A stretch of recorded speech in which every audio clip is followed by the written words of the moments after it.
mencari ilmu, selamat pagi. Bertemu lagi dengan saya India Fatmasarita di video terbaru saya. Kali ini saya membawakan rekan saya yang bernama Adelia Rahma Ayu Pertiwi dengan judul pembahasan yaitu keterampilan membaca. Pasti di sini banyak dong yang tahu atau yang tidak asing dengan dua kata tersebut. Maka dari itu, di sini kami akan memaparkannya lebih detail lagi agar kalian para penonton video ini dapat memahami lebih dalam tentang keterampilan membaca tersebut. Nah, di video ini kami juga akan membahas tentang pengertian jenis-jenis, tujuan, manfaat, fungsi, aspek, cara mengembangkan hubungan keterkaitan antara aspek keterampilan berbahasa dan juga kesimpulan. Nah, tapi sebelum memulainya, kami ingin mengucapkan terima kasih kepada dosen pengampu kami, yaitu Ibu Indri Astuti, SPD, MM, MPD, yang telah memberikan tugas pendidikan bahasa Indonesia ini, sehingga video ini dapat memberikan manfaat ke banyak orang. Oke, tanpa membuang waktu, kita langsung saja masuk pada materi pembahasannya.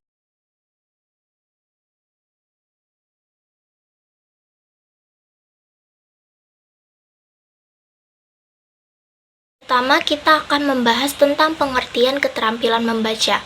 Keterampilan membaca adalah kemampuan seseorang dalam mengenali, memahami, menafsirkan, mengevaluasi makna dari simbol atau lambang-lambang tertulis secara cepat, tepat, dan efektif untuk memperoleh informasi dan pengetahuan.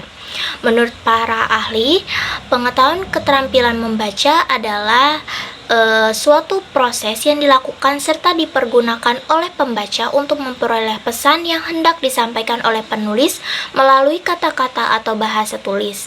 Seseorang yang tidak memiliki keterampilan membaca yang baik sulit rasanya untuk mendapatkan pesan dari bacaan tersebut. Ketidakmampuan untuk mendapatkan pesan dari membaca ini memang dipengaruhi oleh banyak sebab. Bisa memang bacaan tersebut yang tidak berkualitas, bisa juga karena usernya yang memiliki keterbatasan untuk memperoleh informasi atau kata-kata sandi dalam teks buku tersebut.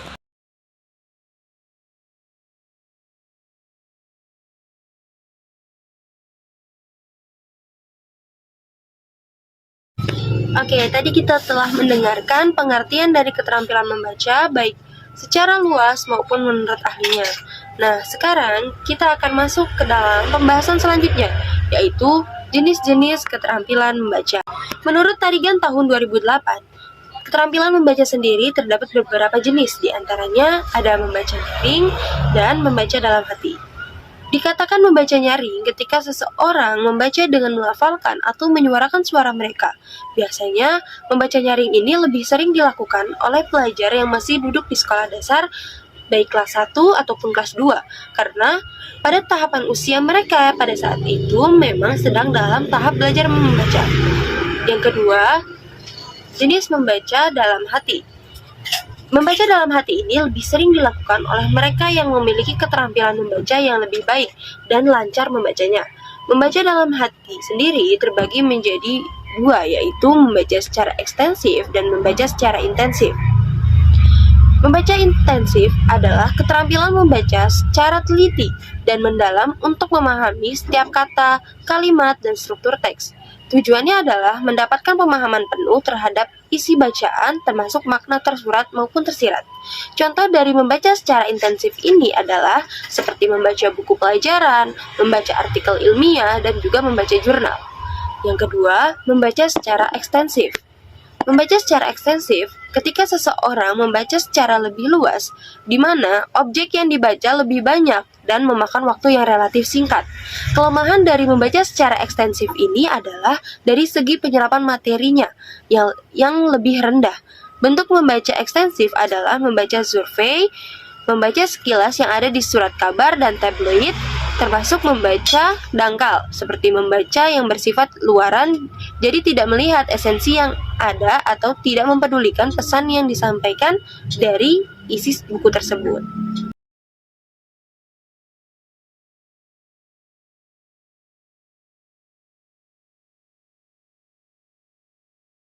Selanjutnya, kita akan membahas tentang tujuan dari membaca. Pertama adalah agar kita bisa menghayati keindahan pada isi sebuah teks, mengupgrade pengetahuan lama dengan pengetahuan baru. Yang kedua adalah sebagai sarana untuk mentransformasikan ilmu pengetahuan dan beberapa tingkat jenjang pendidikan. Yang ketiga yaitu untuk mengumpulkan data-data untuk membantu dan mematangkan hasil penelitian, eksperimen, dan juga penulisan.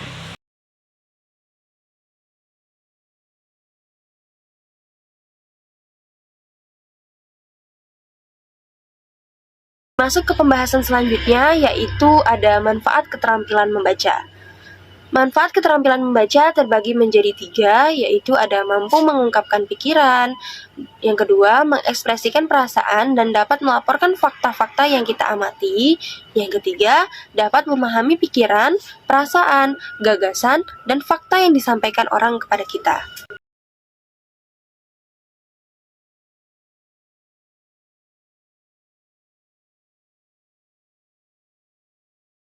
Adapun fungsi membaca yang kita bagi menjadi 5. Yang pertama adalah fungsi intelektual, di mana dengan membaca kita dapat meningkatkan intelektualitas dalam membina daya nalar kita.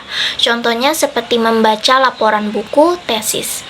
Yang kedua adalah pemacu kreativitas, di mana hasil membaca kita dapat mendorong diri untuk berkarya didukung oleh keluasan wawasan, contohnya dengan buku ilmiah.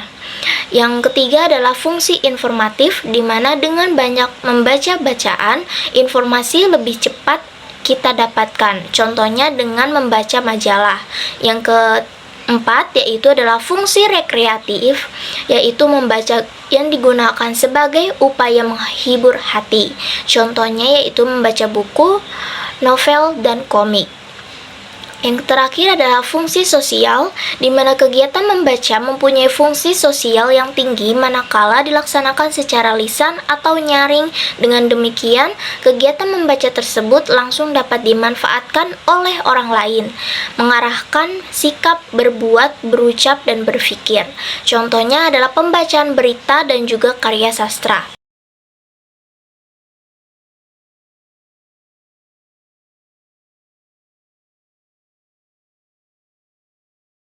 Pembahasan selanjutnya ada aspek-aspek dalam keterampilan membaca. Aspek dalam keterampilan membaca ini ada 4. Yang pertama, menyimak. Menyimak adalah kemampuan untuk memahami ucapan reseptif. Artinya, tidak hanya mendengar bunyi bahasa, tetapi juga memahaminya pada saat yang bersamaan. Yang kedua, ada berbicara. Berbicara adalah proses penggunaan alat-alat bahasa untuk menyampaikan pikiran dan gagasan serta menghasilkan bunyi-bunyi ujaran untuk mengucapkan huruf menjadi sebuah kalimat menurut Maidar tahun 1986. Yang ketiga, ada membaca. Membaca adalah proses yang dilalui pembaca untuk menerima pesan yang disampaikan pengarang melalui kata-kata dan tulisan, menurut Henry tahun 2008. Yang keempat, ada menulis. Menulis adalah menuangkan gagasan ke dalam bentuk tulisan ataupun menciptakan keindahan atau estetika. Menulis bertujuan untuk menyampaikan gagasan, perasaan, atau informasi secara tertulis.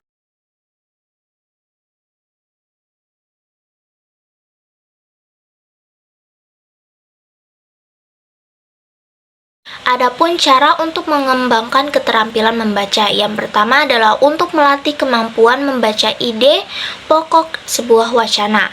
Yang kedua adalah untuk melatih kemampuan untuk memahami bagian isi sebuah wacana. Yang ketiga adalah melatih kemampuan mengenai kalimat yang tidak ada hubungan dengan wacana. Yang keempat adalah untuk melatih kemampuan untuk kritis dalam sebuah bacaan.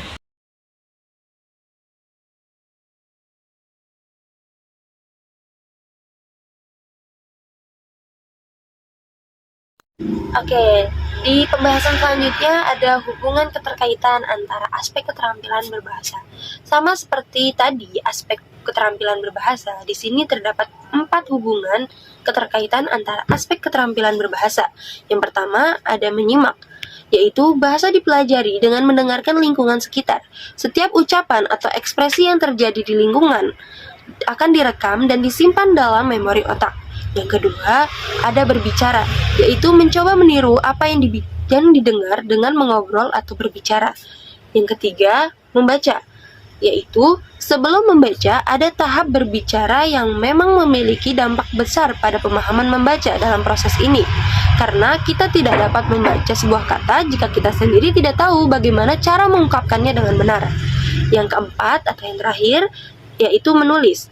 Kita dapat menuliskan struktur ide-ide berdasarkan pengamatan yang telah dilakukan pada tahap-tahap sebelumnya, yaitu tahap menyimak, tahap berbicara, dan tahap membaca.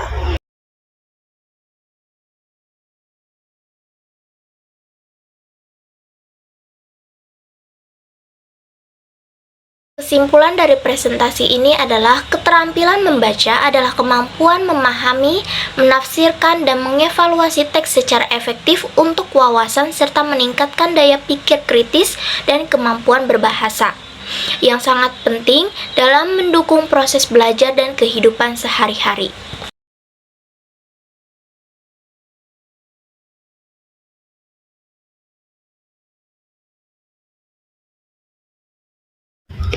Baik, setelah tadi kita dengarkan kesimpulan dari materi di video kali ini, dan ini adalah daftar pustaka atau sumber yang kita ambil untuk materi kita di video kali ini. Mungkin cukup sampai di sini video materi kami pada hari ini. Semoga apa yang kami sampaikan bisa menjadi manfaat bagi kalian semua yang mendengarkan. Kurang lebihnya mohon dimaafkan. Kami berdua pamit undur diri, sampai bertemu di kemudian hari nanti. Bye-bye.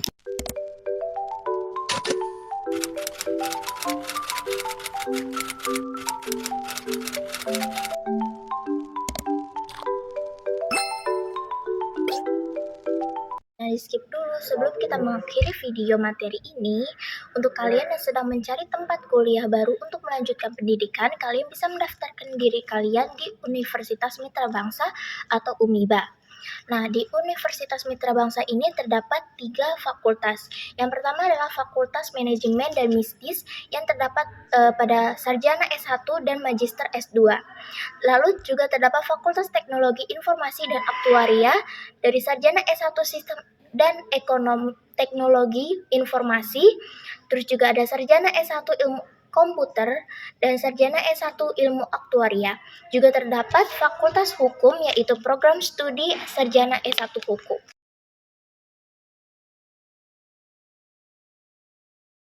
Sebelum kita memasuki lebih dalam tentang alur pendaftaran dan apa aja sih syarat-syarat pendaftaran di Universitas Mitra Bangsa ini, bagaimana kalau seandainya kita mengetahui terlebih dahulu sejarah singkat dari Universitas Mitra Bangsa itu sendiri? Universitas Mitra Bangsa atau yang biasa kita sebut sebagai UMIBA terbentuk dari penggabungan 2 institusi pendidikan, yaitu STIMA ini dan Akbid Medika Opjin Bandung.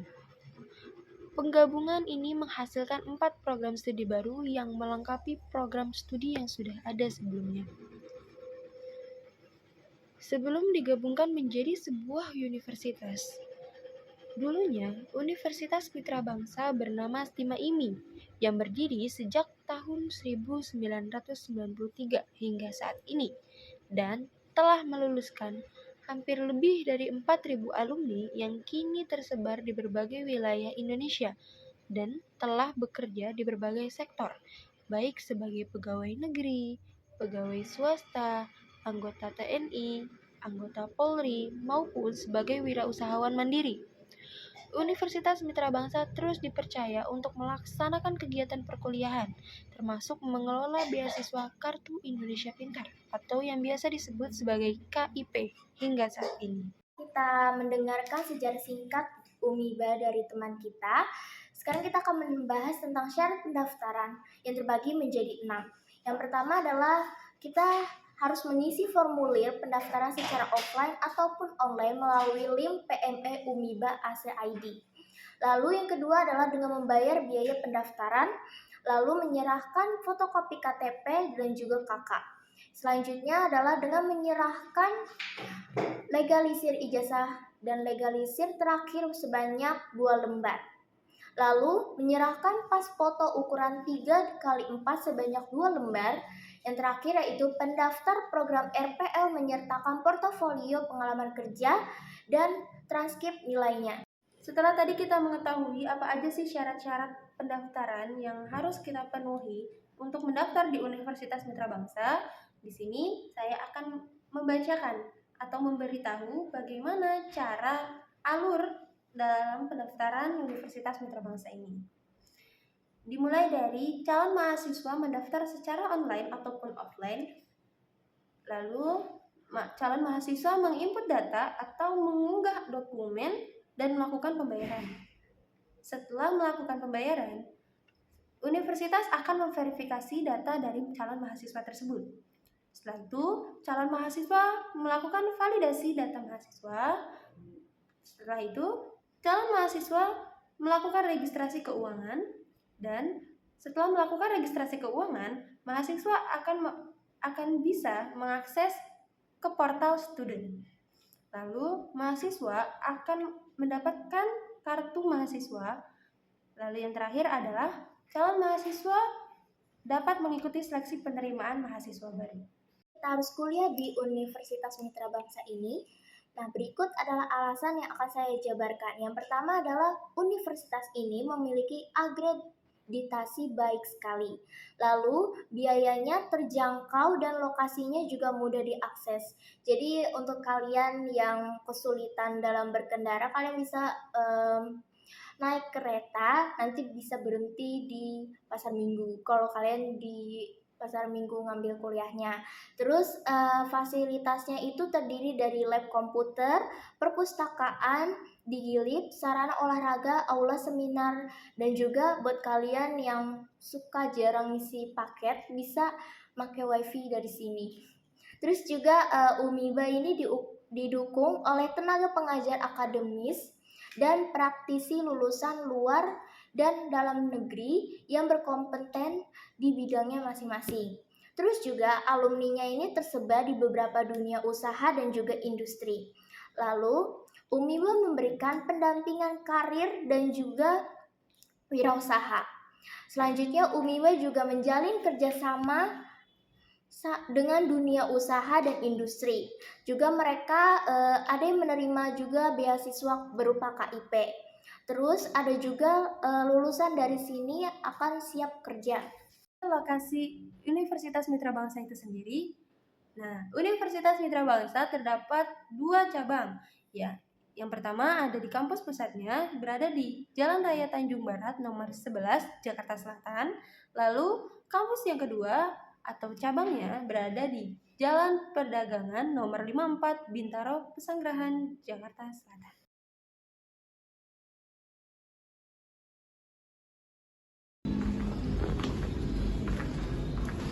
Hai Kak, maaf ganggu waktunya, boleh nanya-nanya nggak ya? Boleh. Kakak ini kan udah kuliah di Universitas Mitra Bangsa ya. Menurut kakak, hal berkesan apa selama di kampus ini? Oh, kalau aku sih ikut paduan suara di kampus Universitas Mitra Bangsa. Terus menurut kakak apa sih yang seru dari paduan suara itu? Seru banget, kita semuanya dari angkatan dari semester 2, dari semester 4, 6 semuanya itu kumpul dan nggak ada yang membedakan.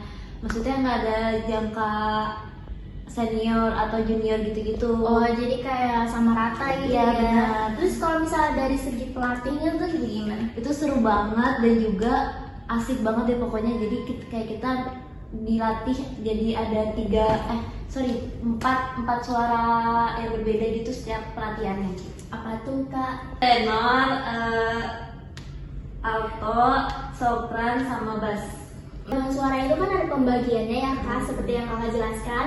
Nah, Kakak ini bagian apa ya? Kalau aku di bagian alto. Oh, bagian alto. Terus ada nggak sih kayak nada-nada yang bikin Kakak kesulitan buat ngimbangin? Paling sih yang paling ke setiap pelatihan tuh nada suara alto yang kan ada suara alto sama suara tenor ya. Jadi kalau misalnya altonya itu kebanyakan cewek dan tenor itu kan kebanyakan yang cewek juga, cuma suara tingginya. Jadi kalau misalnya sama-sama dibarengin gitu suka kebentrok, jadi suka tiba-tiba ngikutin suara tenor, ternyata sebenarnya itu suara alto gitu seharusnya. Terus harapan Kakak nih buat paduan suara UMIBA gimana? Harapannya itu semoga bisa diikutlombakan dalam semua kegiatan yang berlandaskan pendidikan gitu sih, dan semoga bisa menang di berbagai kejuruan lomba.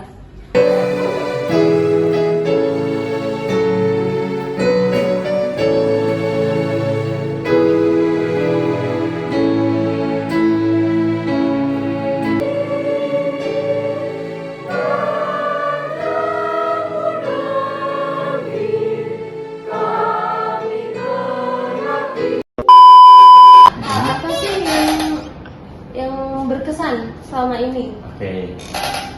Oke, aku bakal jawab. Yang berkesan menurut aku sebagai mahasiswa selama berkuliah di Universitas Mitra Bangsa, tentu yang pertama dari lingkungan teman-temanku sebagai di kelas A1 Universitas Mitra Bangsa, terutama di semester 2 ini, aku merasa kalau teman-temanku saat ini memang sangat suportif.